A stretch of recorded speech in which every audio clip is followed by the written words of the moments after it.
Hello students, स्वागत है आपका मेरे यूट्यूब चैनल पर। आज का जो टॉपिक है वो है यूनिट 5 का डाइवर्जेंस वाला। मैं समझा चुकी हूँ स्टूडेंट, जिस तरह से डाइवर्जेंस का क्वेश्चन आता है उसी तरह से फिजिक्स में यूनिट 5 जो इंजीनियरिंग फिजिक्स की दी है उसमें कर्ल के क्वेश्चन भी आते हैं। राइटर शॉर्ट नोट में या तो पूछ लेते हैं कि कर्ल को समझाइए या फिर कोई न्यूमेरिकल उसके लिए पूछ लिया जाता है। तो जैसे डाइवर्जेंस में क्या होता है, del operate on a function as a dot product. Divergence में डॉट प्रोडक्ट के रूप में काम करता है डेल। तो जब आप कर्ल की बात करते हैं तो एज अ क्रॉस प्रोडक्ट काम करेगा। कैसे काम करेगा? As a cross product. देखिए, when del operate on a vector function by cross product, जब आपका डेल किसी वेक्टर फंक्शन के ऊपर एज अ क्रॉस प्रोडक्ट काम करता है तो उसे कहते हैं कर्ल। क्या कहते हैं? कर्ल। देखिए, ये डेल ऑपरेटर है, मैं डाइवर्जेंस के टाइम बता चुकी हूँ, फिर दिखा रही हूँ। I del upon del X, J del upon del Y, K del upon del X, del Z, ये आपका डेल ऑपरेटर है। ये आपका कोई फंक्शन है, ए एक्स आई, ए वाई जे और ए जेड के। जब आपका डेल इस फंक्शन पे एज अ क्रॉस प्रोडक्ट कैसे आ जाए, ऑपरेट करे एज अ क्रॉस प्रोडक्ट, तो उसे क्या कहा जाएगा? कर्ल। तो del operator on a vector function by cross product. Del operate on a vector function, del operate on a vector function by cross product. तो ये आपने देख लिया। अब इसे अप्लाई कैसे करोगे? तो डेल को क्रॉस प्रोडक्ट के तौर पर फंक्शन पे अप्लाई करोगे तो इसे इस तरह से लिखना है, आई जे के।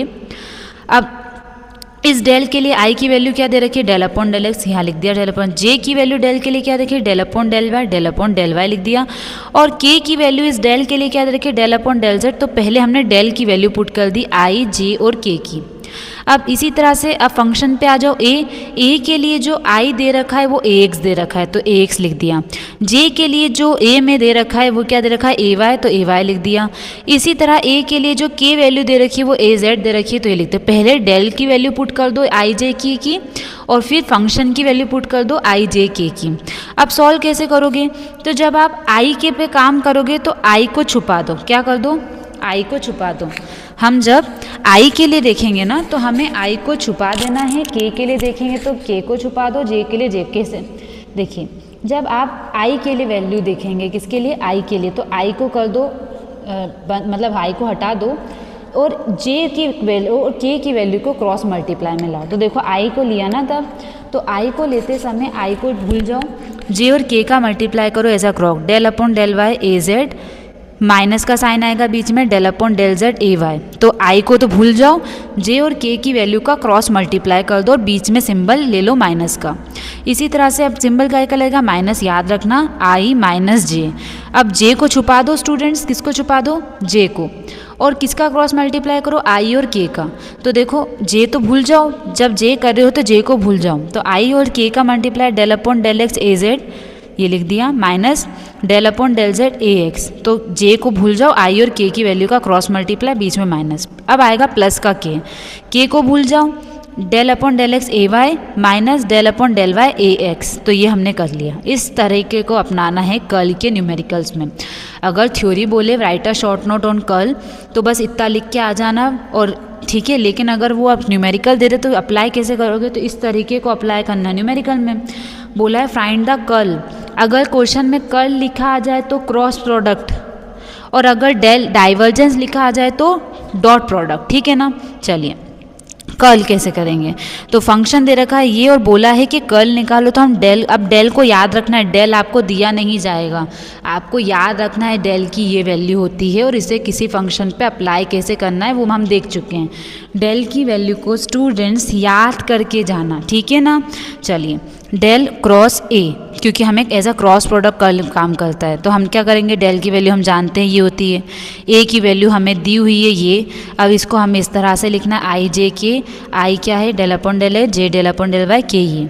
अब ए के लिए जो आई जे के की वैल्यू वो ये है। अब देखिए यहाँ पर एक्स स्क्वायर वाई आई दे रखा है, एक्स माइनस के दे रखा है। क्या आई है, के है, जे है? क्या नहीं है। तो जे की जगह क्या लिखोगे? 0, क्योंकि जे तो दिया ही नहीं है। अब वही करेंगे जो ऊपर समझाया। पहले आई को ले लो तो आई को छुपा दो, आई को मत लेना। जे और के का मल्टीप्लाई करो तो इसका इससे मल्टीप्लाई ये आएगा, माइनस इसका इससे मल्टीप्लाई तो 0 हो जाएगा, 0। जे को छुपा दो, माइनस का जे, आई और के का मल्टीप्लाई करो, जे को हटा दो, तो del upon del X X minus Y minus del upon del Z X square Y, ये आ गया। प्लस का के को छुपा दो, डेल अपॉन डेल एक्स 0, तो इसका वैल्यू हो जाएगी 0, minus del upon del Y X square Y, ये हो गया काम। अब देखते हैं हाँ क्या होता है। देखिए, जब रिस्पेक्ट में कोई चीज़ होगी तभी वैल्यू का डिफरेंशिएशन होगा। तो x के रिस्पेक्ट में x है क्या, नहीं है, 0, तो ये 0 लिख दिया। माइनस इसका इससे मल्टीप्लाई इसका इससे, तो x के रिस्पेक्ट में x नहीं था, 0। y के रिस्पेक्ट में y है, तो del Y upon del Y की वैल्यू क्या हो जाएगी, 1, तो 1 लिख दिया। माइनस 0 ऐसे कैसे, ये i का काम हो गया। माइनस का j, x के रिस्पेक्ट में x है, यस, तो क्या हो जाएगी वैल्यू 1। y के रिस्पेक्ट में y है, नहीं, 0। माइनस क्या एक्स स्क्वायर वाई के रिस्पेक्ट में एक्स या वाई कुछ है, नहीं, जेड है, तो 0, ये हो गया काम। प्लस की 0 ऐसे कैसे ही, एक्स और वाई में एक्स स्क्वायर के रिस्पेक्ट में ये दोनों जुड़ा हुआ है, वाई के रिस्पेक्ट में वाई है, यस, तो इसकी वैल्यू 1 हो जाएगी, तो बचेगा क्या, सिर्फ एक्स स्क्वायर। तो ये टर्म सॉल्व करने पर आंसर आएगा 1, यानी माइनस का 1, माइनस का 1 है तो माइनस का आई हो जाएगा। यहाँ पर माइनस का जे 1 से मल्टीप्लाई तो माइनस का जे हो जाएगा, और यहाँ पर एक्स स्क्वायर के हो जाएगा। पर ये प्लस माइनस माइनस है तो माइनस, तो ये आंसर आ जाएगा। डेल को फंक्शन पे as a cross product operate करने पर ये आंसर आया। इस तरह से आपको कर्ल निकालना पड़ता है। स्टूडेंट्स, मैंने बस एक एग्जाम्पल दिया है, लेकिन अगर इस एग्जाम्पल की बहुत ही बेसिक तरीके से समझाया है, आप अगर इसकी तैयारी करके जाओगे ना, तो कोई दूसरा एग्जाम्पल पूछ लिया जाए तब भी आप घबराओगे नहीं, बस जैसा ही इसमें समझाया ना उस तरह से उस पर अप्लाई करना। तो कर्ल के लिए डेल को as a cross product operate करा जाता है, किसके लिए, कर्ल के लिए एज अ क्रॉस प्रोडक्ट। और जब डाइवर्जेंस पढ़ाया था तो बताया था एज अ डॉट प्रोडक्ट। चलिए, यहाँ पर ये होता है टॉपिक पूरा।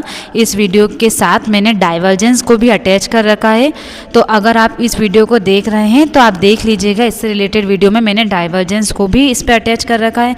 आप दोनों को ही अच्छे से देख सकते हैं और अपने पेपर की अच्छे से प्रैक्टिस करिए। न्यूमेरिकल बिल्कुल पूछे जाते हैं, तो इन न्यूमेरिकल की प्रैक्टिस एक बार करके बिल्कुल जाइएगा। ये बहुत ही इंपॉर्टेंट क्वेश्चन है। ऑल द बेस्ट आपको एग्ज़ाम के लिए।